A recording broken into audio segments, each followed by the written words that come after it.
दोस्तों अक्सर आपने देखा होगा कि कई लोगों के पैरों के तलवों में जलन होती है, चुभन होती है। वैसे तो ये समस्या एक आम समस्या है और आम तौर पर इसे एक छोटी समस्या ही माना जाता है और लोग अक्सर इसे इग्नोर भी कर देते हैं। परंतु कई बार इसके कारण न सिर्फ असहनीय दर्द बल्कि खुजली जैसी परेशानियों का सामना भी करना पड़ सकता है। कई बार तो इसके कारण चलना तक भी मुश्किल हो जाता है। ये समस्या गर्मी के दिनों में ज्यादा परेशान करती है। हालांकि इसके कई कारण हो सकते हैं, जैसे ब्लड सर्कुलेशन का सही ढंग से काम ना करना, डायबिटीज होना, विटामिन B12 की कमी होना, किडनी की परेशानी होना, किसी दवाई का साइड इफेक्ट होना, ब्लड प्रेशर का कम या ज्यादा होना या थायराइड की प्रॉब्लम का होना। तो दोस्तों अगर आप भी उनमें से एक हैं जो डॉक्टर के पास जाने से कतराते हैं और घर पर ही इसका इलाज करना चाहते हैं, तो मैं आपके लिए बहुत ही अचूक नुस्खा लेकर आई हूँ, जिसका प्रयोग करने से 2 या 3 दिन के अंदर ही आपको काफी आराम मिलेगा और न सिर्फ आपके हाथ पैरों की जलन की समस्या दूर हो जाएगी, बल्कि इस औषधि को प्रयोग करने से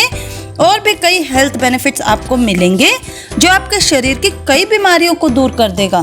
इतनी ताकतवर औषधि है ये दोस्तों, इसलिए इस वीडियो को अंत तक जरूर देखिएगा और इस मौसम में यानी गर्मियों में इसका प्रयोग जरूर कीजिएगा। अगर आपको पैरों की जलन की समस्या नहीं है तो भी इसका प्रयोग जरूर कीजिएगा, क्योंकि इसके इतने फायदे हैं। मैं इस वीडियो में सारे फायदे आपको नहीं बता सकती हूँ। आज हम सिर्फ पैरों के जलन की बात करेंगे। दोस्तों आज जो औषधि के बारे में मैं बताने वाली हूँ वो है गूंद कतीरा। ये प्रकृति की एक ऐसी जड़ी बूटी है जो हमारे पूरे शरीर के लिए बहुत ही लाभकारी है। इसका प्रयोग कई आयुर्वेदिक दवाइयों को बनाने में किया जाता है। ये पेड़ से निकलने वाला एक पीले रंग का गूंद होता है। छूने पर यह बदबूदार और बेस्वादा होता है और देखने में मटमैला होता है। इसकी तासीर ठंडी होती है, इसलिए इसका सेवन गर्मियों में ही किया जाता है। इसमें भरपूर मात्रा में प्रोटीन और फोलिक एसिड जैसे पोषक तत्व पाए जाते हैं। ये आपको बहुत ही आसानी से किसी भी पंसारी की दुकान पर मिल जाएगा, परंतु इसे लाते समय इस बात का ध्यान रखिएगा कि आपको गूंद नहीं लाना है जो सर्दियों में प्रयोग किया जाता है लड्डू बनाने के लिए। आपको गूंद कतीरा लाना है। आपको दुकानदार को बोलना है कि मुझे गूंद कतीरा देना है। इस बात का जरूर ध्यान रखिएगा। तो चलिए बताते हैं आपको इसे कैसे लेना है और इसे कैसे तैयार करना है। सबसे पहले आपको लेना है गूंद कतीरा 1 चम्मच। ये देखिए मैंने 1 चम्मच गूंद कतीरा लिया है दोस्तों। गिनती के 10 दाने होंगे ये। इसे आपको 1 गिलास पानी में रात को भिगो देना है।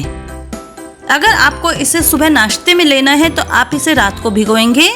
अगर आपने इसे दिन में लेना है 11-12 बजे तो आप इसे सुबह सुबह भी भिगो सकते हैं। इसे भीगने के लिए कम से कम 5 से 6 घंटे का टाइम चाहिए होता है। भिगोने से पहले दोस्तों इसे 2 बार साफ पानी से वॉश जरूर कर लें, ताकि अगर इसके ऊपर कोई मिट्टी वगैरह चिपकी हो तो वो उतर जाए। 2 बार साफ पानी डालकर उसे निकाल लीजिए। उसके बाद इसे भिगोने के लिए रख दीजिए। इसे भीगने के लिए कम से कम 4 से 5 घंटे का टाइम चाहिए होता है। अब इसे रात भर के लिए ढककर रख दें। ये देखिए सुबह जब आप इसे देखेंगे तो ये फूलकर इतनी ज्यादा क्वांटिटी में हो जाएगा। ये देखिए मैंने गूंद कतीरा के 10 दाने भिगोए थे और जब ये फूल जाता है तो ये गिलास फुल भर चुका है। ये ट्रांसपेरेंट हो जाता है, बिल्कुल ट्रांसपेरेंट हो गया है और इसका स्वाद बिल्कुल फीका होता है। ना ये कड़वा होता है और ना ही इसमें कोई स्वाद होता है। इसे बहुत आसानी से इस्तेमाल किया जा सकता है।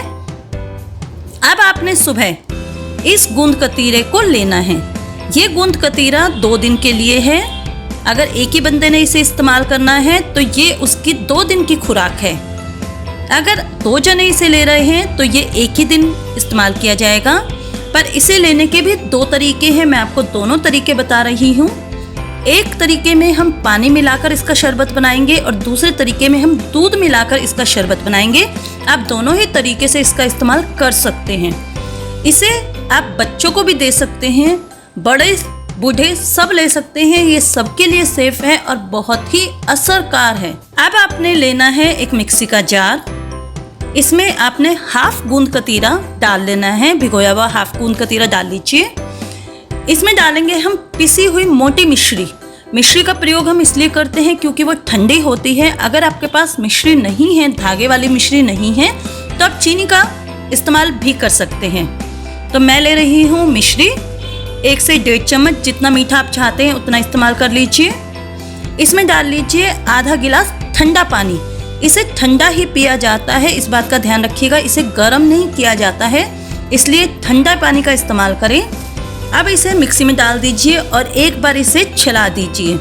मिक्सी में चलाने का फ़ायदा ये है कि ये बिल्कुल एक स्मूथ शरबत बन जाएगा।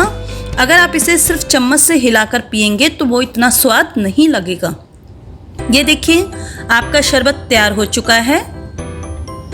आप इसे ऐसे भी पी सकते हैं। अब हमारा दूसरा तरीका है दूध के साथ। आपने फिर से वो बचे हुए गूंद कतीरे को मिक्सी के जार में ले लेना है। पिसी हुई मिश्री डालनी है अपने स्वाद के अनुसार और इसमें डाल देना है 1 गिलास ठंडा दूध। 1 गिलास से कम ही रखिए क्वांटिटी ठंडे दूध की और इसे मिक्सी में डालकर चला दीजिए। ये आपका शरबत तैयार हो गया है। इसे शरबत भी कह सकते हैं, इसे शेक भी कह सकते हैं आप। ये पीने में बहुत ही स्वाद होता है और इसका स्वाद बढ़ाने के लिए आप इसमें गुलाब के शरबत का इस्तेमाल कर सकते हैं, यानी रूह अफ़ज़ा का इस्तेमाल भी कर सकते हैं। अगर आपके बच्चे इसे लेना पसंद नहीं करते हैं तो आप इसमें रूह अफ़ज़ा डालकर बच्चों को दीजिए, वो इसे बहुत ईजिली पी लेंगे क्योंकि इसका स्वाद बहुत ही अच्छा होता है। अगर आप ज़्यादा ठंडा चाहते हैं तो इसे आप फ्रिज में भी रख सकते हैं थोड़ी देर। आप दोनों ही तरीके से इसका इस्तेमाल कर सकते हैं, चाहे पानी में कीजिए या फिर आप इसको दूध में लीजिए। दोनों ही तरीके से ये बहुत ही बेनिफिशियल है। रोजाना सुबह इसका प्रयोग नाश्ते से पहले करें तो ये ज़्यादा असर करेगा, परंतु अगर आप इसे नाश्ते में नहीं लेना चाहते हैं और आपको चाय लेने की आदत है तो आप इसे 10-11 बजे भी ले सकते हैं। बहुत ही ताकतवर औषधि है ये, बहुत ही जल्दी आराम दिलाता है। आपके पैरों की जलन में ये शरीर की गर्मी को भी दूर करता है और हाथ पैरों की जलन को भी शांत करता है। ज़रूरत से ज़्यादा मात्रा में इसका इस्तेमाल ना करें क्योंकि कोई भी चीज़ कितनी भी हेल्दी क्यों ना हो, ज़रूरत से ज़्यादा इस्तेमाल करने पर नुकसान करती है। 1 चम्मच गूंद कतीरा आप 2 दिन तक प्रयोग कर सकते हैं। ये ना सिर्फ आपके हाथ पैरों की जलन को ठीक करेगा बल्कि गर्मियों में होने वाली उल्टी, दस्त जैसी समस्याओं में भी आराम दिलाएगा। इसको पीने से लू लगने का खतरा भी कम हो जाता है। ये गर्मियों का अमृत है। तो उम्मीद है दोस्तों आपको ये वीडियो अच्छी लगी होगी। वीडियो को लाइक और शेयर करना बिल्कुल मत भूलिएगा। मुझसे जुड़े रहने के लिए मेरे चैनल को जल्दी से सब्सक्राइब कर दीजिएगा और प्रेस द बेल आइकन ताकि मेरे आने वाले वीडियोस के अपडेट्स आपको मिलते रहें।